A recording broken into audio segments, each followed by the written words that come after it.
We're sitting here on Wednesday, Yeah. and overall, it was a really great weekend. I was concerned. I'm going to be honest. I was worried that there was going to be some underperformance relative to the expectations that customers had, mainly due to the first couple of months in November, or first couple of weeks in November weren't the best. But overall, really good weekend to expectation.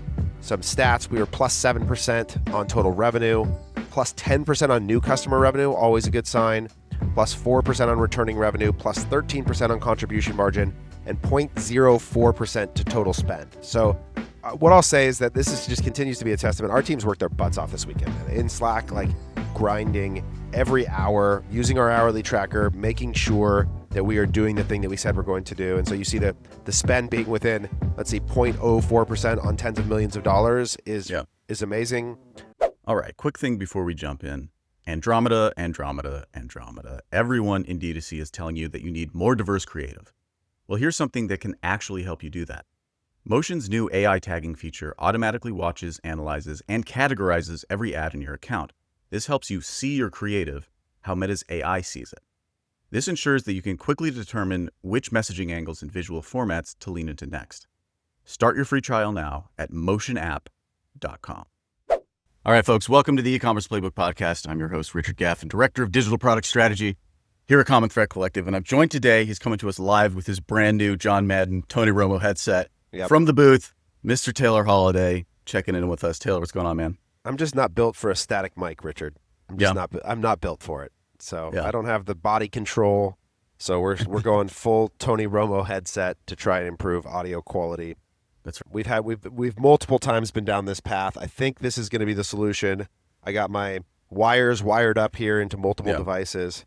But that's not what we're here to talk about. We're here to talk about a Black Friday recap. And we're a day late. And I have to hit on this because we are a day late in getting this data out because our spreadsheet, man, the wizard that would be responsible for aggregating this data was not available to us. He was off competing in the Excel World Championships live in Las Vegas. So shout out to Elgin, man. Held it down. Got an incredibly difficult puzzle from the genius Harry Gross, puzzle creator extraordinaire. Battled it out on the global stage live in Las Vegas. And that's just the kind of talent that's running around this joint, Richard. Exactly right. All right. This is our BFCM data is being put together by a professional. And in fact, a competing one of the world's at the best, highest level. Exactly.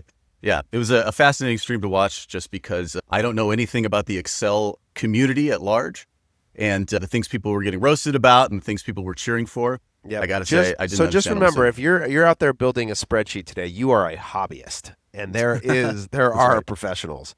But the spreadsheet that we have here today is actually amazing too. Like I honestly, we have a couple of people that are just so good at this. So we have a really cool view into how our Black Friday Cyber Monday weekend went, and we're going to dive and slice in that data, overlay it a little bit with some macro data that we've seen come in, and jam with you guys about how this weekend went. Okay, so let's dive right into it then, starting with Black Friday. Well, so I mean, I don't know how you want to break this down. Let's go macro. Let's go full overview Big first. Picture. We're sitting here on Wednesday, and overall, it was a really great weekend. I was concerned. I'm going to be honest. I was worried that there was going to be some underperformance relative to the expectations that customers had, mainly due to the first couple of months in November, or first couple of weeks in November weren't the best. But overall, really good weekend to expectation. Some stats: we were plus 7% on total revenue, plus 10% on new customer revenue, always a good sign, plus 4% on returning revenue, plus 13% on contribution margin, and 0.04% to total spend. So what I'll say is that just continues to be a testament. Our teams worked their butts off this weekend, man. In Slack, like grinding every hour, using our hourly tracker, making sure that we are doing the thing that we said we're going to do. And so you see the spend being within, let's see, 0.04% on tens of millions of dollars is amazing, and overall delivering positive to the outcome. So we like to think of great forecasting on large numbers as sort of plus or minus 10% everywhere. So plus 7 on total revenue, plus 12 on contribution margin. If you're going to miss that direction, but overall a really strong weekend when we had some brands do some really good work. Yeah. Okay, so let's talk about then maybe staying with the macro picture, some like big stories maybe about what happened kind of over the weekend. So, I mean, I know there's certain instances where somebody was swapped out an offer and that kind of turned things around. Also, like one standout metric here is our AppLovin spend was more than 100% of expectation. meaning that it delivered in a way that we hoped for, but weren't fully expecting. So let's talk about some of those stories maybe that came out. Yeah, AppLovin in Q4 continues to be a big winner where we've seen real scale get produced on a meaningful basis. It's one of the few places where I can see brands going from hundreds of dollars to spend to tens of thousands of dollars to spend really quickly in those moments. And so it gets priority and attention as an ancillary channel because of that scale potential. And we saw a few brands get there. And so really good signs that it's going to continue to be. We're seeing it show up as like number 3 in share of wallet these days behind Google and Meta. And I think it's going to continue to hold that position. YouTube right there neck and neck, and then TikTok kind of in the 5th position. But really strong results. We're going to continue to provide brands opportunity. The team over there just grinds too. Like they're in Slack. They're working with you. They're giving you practical advice on the ad account. They're giving you meta or different end card adjustments and opportunities. So they work hard to try and deliver real value. They're not afraid of a good holdout study. They'll really want to make sure that the spend is incremental. So good work overall on that side. And I think that sort of contributes to this overarching narrative that new customer revenue was strong. And this weekend tends to, I think, get over-discussed as a time to sort of drive value off your existing customer base. And that's certainly true. We see overall revenue was almost exactly 50-50. This is another really interesting in terms of the overall revenue was almost exactly 50-50 new customer and returning customer revenue. But overall, stronger new customer performance than anticipated, with some brands doing like just a lot better than they thought they could. And that gets us a little bit into the sequence of it all, where there was a weird thing that happened. And sometimes this happens in Meta's pacing, where Friday was really strong. It was a good day. Saturday, though, was the one that was like really an outlier in terms of new customer acquisition performance. Like if I sort this by Saturday here, new customer revenue was plus 16%. New orders were plus 20% on that Saturday. Spend on that day was plus 15%. So we were just able to drive a lot more volume on the Saturday than we anticipated, where Cyber Monday ended up being a little bit softer in comparison. A common thread, we've been fans of Motion from day one. Whenever a client shows up and they're power users of Motion, we instantly know their team actually understands how to run a proper creative flywheel. And if you're not using Motion yet, here's the reality. With Meta's Andromeda update, you can't just lean on a single hero ad anymore. It's all about creative diversity now. How many angles you can test and how quickly you can learn. Andromeda rewards variety, pattern recognition, and real creative insight, which is exactly where most teams fall behind. Most brands don't have the bandwidth to manually tag ads, look for themes, or figure out what Meta is prioritizing. Motion cuts through all of that and reads your ads the way that Meta does. It shows what's working, what's not, and where the actual creative opportunities are. If you want the advantage our best operators use, get Motion in your stack. Mention CTC and they'll build your reports, train your team, and unlock AI tagging. Use code CTC10 for 10% off your first 3 months. Start your free 14-day trial at motionapp.com. Interesting. Okay, so let's talk about, obviously, like, in terms of our sort of clientele's performance, we were basically spot on in terms of target. It was overall a good BFCM weekend. Yep. Talk about like how does that play into some of like the broader trends across the industry that we saw over this weekend? Yeah, some of the data that I've seen coming in, Adobe puts out a good study. I was listening to my guy Scott Galloway breaking down consumer demand last night. And one of the things that's come up is that revenue was roughly plus 7%, but orders were actually negative. So interesting. In terms of total volume, what you get is less total purchases at slightly higher prices is functionally the story that you can get there. So it's a little bit of an inflationary environment where the overall growth might be less than it seems. A couple of other interesting data points that I've seen come out is that buy now, pay later usage was up a ton. And in the demographic of like 25 to 40, it was something like 40% of purchase usages or some like crazy number amongst the younger generation of how much buy now, pay later usage there is. And like, this is just, I think, one of the hidden problems of our industry. You ever listen to Caleb Hammer, Richard? I don't think so. So he's like financial audits of like with people on X, cool. and he's like great, just hammers like to borrow the pun, he just berates them. But these people just talk about how like often they're buying things with a firm and whatever, and it's just like way outside their budget, but because it's 0% interest and you can defer the payment, and it's just like wild how much this is woven into the consumer fabric. So I think overall, not the best signals from the consumer economy on a broad basis, And I think the reality is, like, when we talk about our performance to target, so much of what we are working with our customers to do is to level set to normalized expectations. And so if I look at year over year growth, I think I'm gonna try and pull some of those numbers here in a second to see where we ended up. But I think our data set mimicked something very similar, where I think we were up like 9% overall, but orders were something like 1 or 2%. And so you saw a little bit of this, almost like it's almost price growth, a little bit baked in to what's happening, but a massive year over year growth is not to be expected. Okay, so then I think like there's a couple specific things. Let's talk like maybe tactically what the lessons were over the weekend, regardless of like maybe which particular day. But like we had a couple, for instance, I'm thinking around, we had one client who used a promo code in their offer, and we're seeing like very poor year over year performance. They switched it to site-wide. That basically saved their entire BFCM weekend. Anything else like kind of along those lines that we can pull out?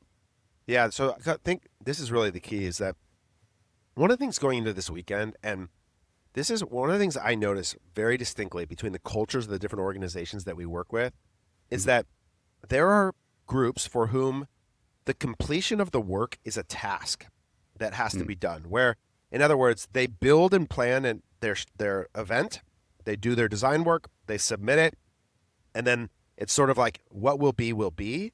And that's the cultural disposition to the work.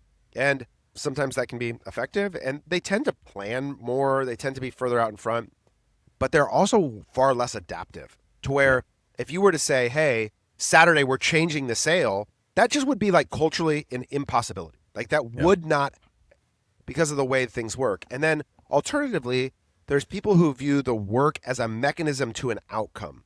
And for them, like the work is not done until the outcome is achieved. And the actual relationship between those things is very different.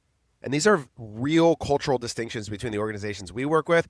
And I'd say we try to push ourselves to be as much as possible in the first or the second camp, where it's like the amount of work required is whatever is necessary to achieve the outcome. How many emails do you send? Well, however many you need to get to the goal. Is the offer good? Well, did it work? Those are the only things that we use to assess. So if it's Saturday and your coupon code offer isn't working, yes, you rip down every ad, you change the homepage, you redesign all the emails, and you resend it. But that's hard to work. Not everybody's in that pattern of expectation. And so, but there were a number of cases where we were very diligently engaging with the customer on, hey, this is not resonating. Conversion rate is softer than last year. We tried to go a different route with the sale. We need to avert. Overhauling the entirety of the offer to get back on track, to get back on course. I know one brand in particular where it was on the new customer acquisition side, it was just the offer was not as strong relative to maybe what competitors were doing, looking and going, hey, there's better offers in the market for the same thing. We have to up our game. There are other instances where they were trying to do a gift with purchase, and the gift with purchase just wasn't compelling. And sometimes you have to sort of look in the mirror, allow the conversion rate to be reality, and go, hey, they don't want this. And we swept it out. We got it out of the way, went to a full site-wide discount, and was able to recoup a lot of the goal. That was the screenshot I shared on X during the week. So that kind of engagement is what a partner like us exists to do. And what really the disposition of the best organizations is that forecasting is an exercise in execution. The job's not done until the outcome's achieved. And that's how you have to approach this weekend, because you can make huge gains just making those kinds of pivots in the moment. Yeah. Well, I think like one lesson that I sort of pulled out of this was in kind of in line with what you're saying here, is that a lot of the times I think organizations are hesitant around that sort of pivot because at other parts of the year, it doesn't pay off. I mean, that specific type of pivot where I'm saying, let's rework the ads, let's change the offer, let's do this and that, let's do it last minute, let's do it right now. There's some sort of seasonal thing happening where people just aren't buying anything right now. So it's whatever. On Black Friday, that's not the case at all. Everybody's just there ready to buy your stuff. And so that sort of pivot, like any pivot in positive direction, could have like a really outsized result. That's right. And the reality is, if you're not generating revenue, it's a you problem. Like, because in this moment, people are buying. And so to your point, there's a very high leverage value to be had against a new action. And if your conversion rate is down, it's not some macro problem. People are buying right now. We can see it everywhere. You have a problem. You need to fix your problem. And so I think it's easiest to get people anchored in that time, because it's so, whereas if it's September 4th, it's easy to sort of be like, yeah, well, it's, the season and then blah, blah, blah, blah. And there's no like obvious trend that everybody's buying right now. But in this moment, it's fix it, get it better, make it happen, and don't wait, right? To get after it. Yeah. Well, let's maybe stay on. So any other sort of type of lesson or sort of tactical learning that you feel like really stood out? Yeah, delivery, I think meta delivery, there was a lot of conversation about that as another thing, which is that, again, this is another moment where there's the plan and then there's the backup plan and the backup to the backup plan, which is that, and this is the thing I think people have to start to do, which is I think that every time somebody says, oh my gosh, meta screwed me or meta delivery didn't work, what I hear is, oh, you don't actually understand the game you're playing and you weren't prepared. Because you should assume on Black Friday, Cyber Monday weekend that you're going to have a delivery challenge at some point. Yeah. That inside of this massively complex system of everybody in the world trying to deliver as much ad spend as possible into a limited amount of feed, that there's going to be some moment where it's going to be volatile or some moment where it's not going to work the way you want. It's like owning Bitcoin and being like, why is there a 40% drawback? Like, it's like you chose volatility. You adopted into a game that way. And so for us, it's like, oh, delivery stalled on these campaigns. We have these backup highs, volume ready to go, accelerated delivery for the next hour, whatever action you need to take. When it's those peak moments, when it's Cyber Monday night in that last window, there's no going, oh, it's not delivering. What do I do? It's find some new way to get the delivery in, ready, go. And just being prepared to act that way, that the expectation is chaos, the expectation is volatility, not, oh my gosh, I can't believe Meta's not delivering, I think is another way to just sort of approach these with like, hey, we assume it's not going to work. We assume there's going to be a problem. Where do we go when the inevitable challenge occurs? Yeah. Well, it's interesting. Every other moment of the year, what we tend to say is that like, hey, media buying tactics are not really going to get you any marginal incremental gain, right? It's all about creative. It's all about the offer, blah, blah, blah. That's obviously still the case on Black Friday, Cyber Monday. However, what's added on top of that is that media buying tactics and small changes and being sort of clever about how you're constructing things actually can have an enormous impact, right? Well, I think there's a huge unresolved question in our industry about the merits of spend on this weekend. So I've been trying to gather as much data as I can because Anmar, who sits now 2 desks next to me here in the office, who works with some of our bigger customers, and I have been having this, like, we're trying to be thoughtful to build the best available truth we have about the incremental impact of ad spend in key moments like this, in particular Black Friday, Cyber Monday. And we're continuing to hone in. We have a bunch of CLS studies happening. We're trying to gather some from other third-party partners. We're trying to really just put this under scrutiny because I do think that brands are committing millions of dollars to spend, and it's just unclear exactly what would happen if they substantially increased it or decreased it in any given moment in an hour. Like, what's the flow of revenue realization between spend in the morning versus evening? Like, one of the things you see happen a lot is like on Cyber Monday morning, as an example, you'll hear a lot of people start talking about overspending, or Saturday morning you'd hear this. And it's just unclear to me that a bunch of spend in an hour without revenue realization is actually an indication that that's bad, and how to handle that and interact in these really, really tight windows. Like, people understand, I think, generally, like the lag effects of media over a 1 day, 7 day, 28 day effect. But like, what's the difference between 10 a.m. and 3 p.m. on Black Friday? I think that's less clear in terms of the realization of value in curves in that way. So I think that this is actually the highest leverage media buying moment of the whole year. Like, I saw there's a media buyer on Twitter that I think a lot of people follow that was like, this is the easiest day of the year. And I just think it's so functionally wrong, is that this is actually the most complex, highest volatile environment where media buyers could either waste or make you millions of dollars with good decision making.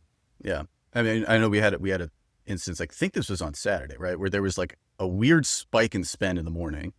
And one of our buyers basically like it overspent in the morning. And then this was Sunday, I think.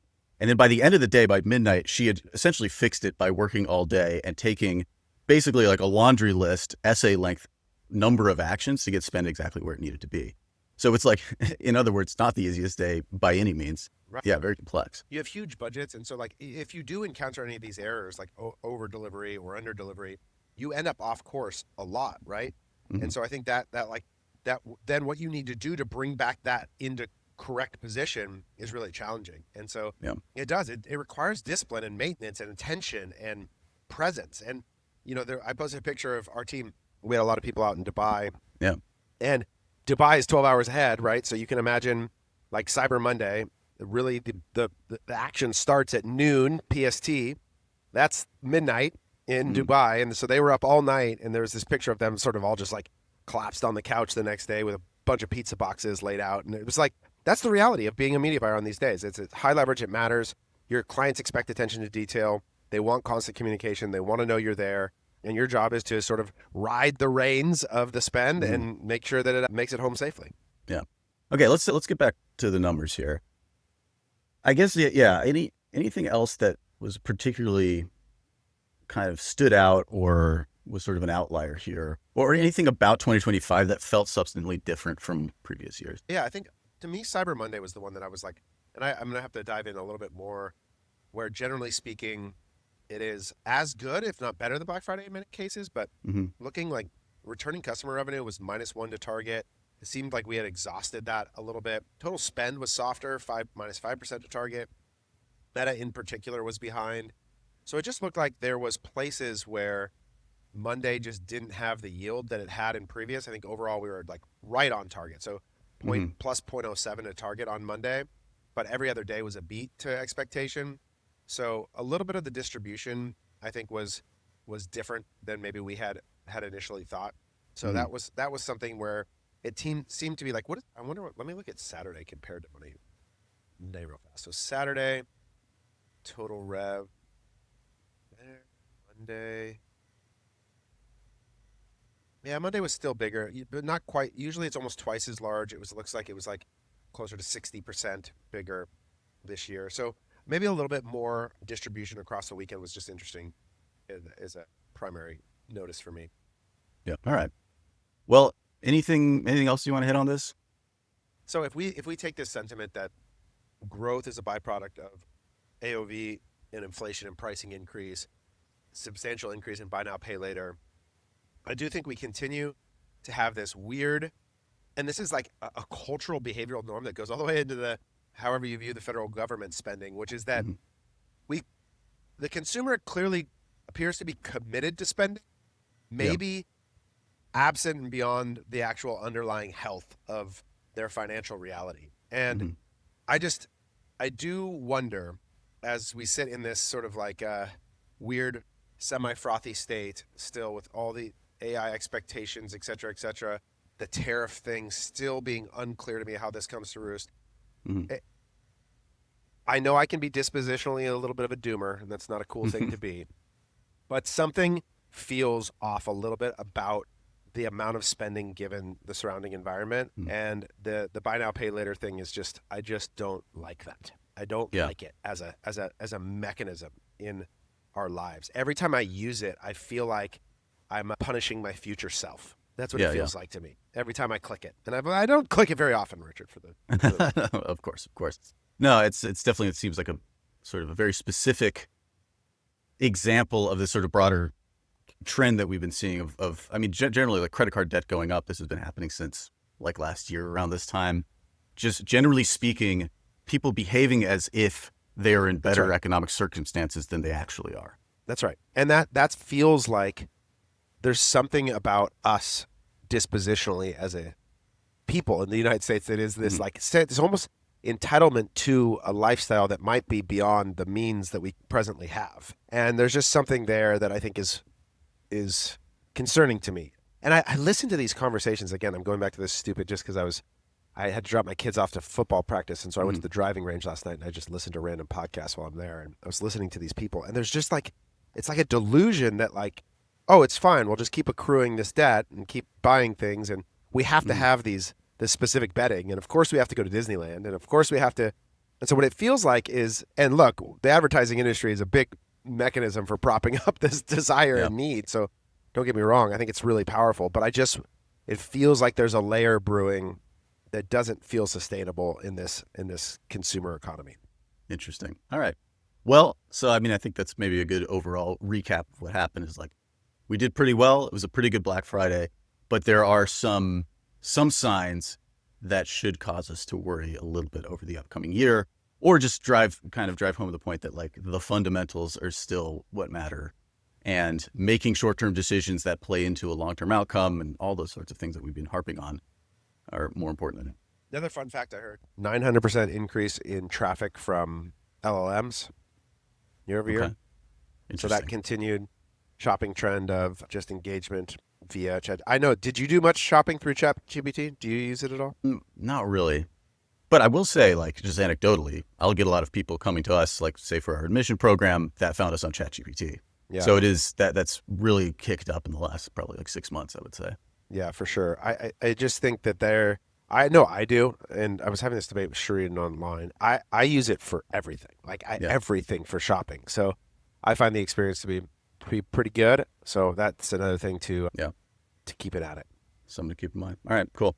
All right, well, I think we can wrap it there, unless there's something else you want to hit. Yeah, for everybody else out there, happy BFCM. I hope it was good for everyone. And obviously, like, hey, 2026 is around the corner. My God, it seems like too many, but here we are. 2026 is around the corner. It's time to be forecasting if you're not already.